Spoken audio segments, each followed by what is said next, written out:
looking at today is a Briggs and Stratton engine that generally has, this particular one has a Nikki carb on it. This Nikki carb I just got done rebuilding and we're going to put it back on. The question though is, how does that linkage go back on the way it's supposed to? So,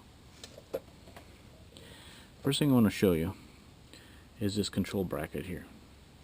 Alright, the control bracket is where the throttle cable would connect to, like so, and then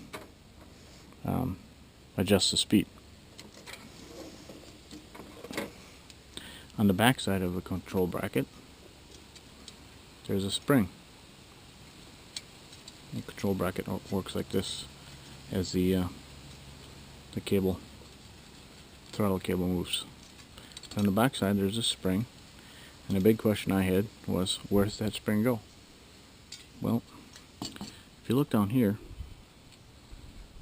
this is the governor arm, and down here at the bottom of the governor arm is a small little hole, and at the top is a larger hole.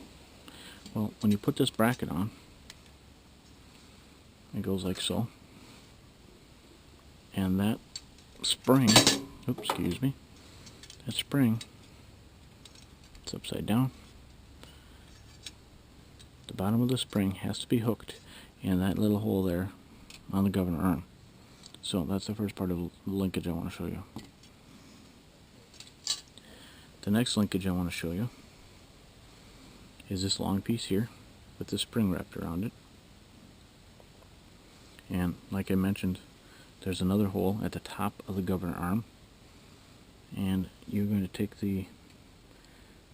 that part there, and it's going to go on the top of the governor arm, and then you hook the little spring through a tiny little hole under the big one. And when that is hooked up in there, the other end of this piece of linkage is going to go on the carburetor, and it's going to go like so on the carburetor. And the little spring is going to go through that tiny little hole there, like so. Whoop, it came out. But you get the idea. So it's going to be hooked up like that. And there's another piece of linkage I want to show you. That piece of linkage looks like this. Now this piece of linkage is going to be in this position, and this is the choke plate, and you want to hook it up under there. It's going to be positioned like this, and the other side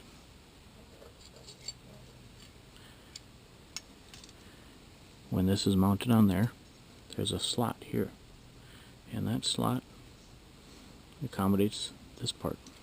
So then as you throttle up and down, basically it's going to push it up into the choke position, and you'll see how it's going to ride back and forth in that slot. So that's how all the linkage is going to be hooked up to this carburetor, which is going to be here. And we do put the carburetor on. Don't forget to put the breather hose on here, and 2 bolts up front here are going to hold it together. And also there's a anti-backfire solenoid that's going to get plugged in there. So let's get this all together and show you what it looks like when it's all done.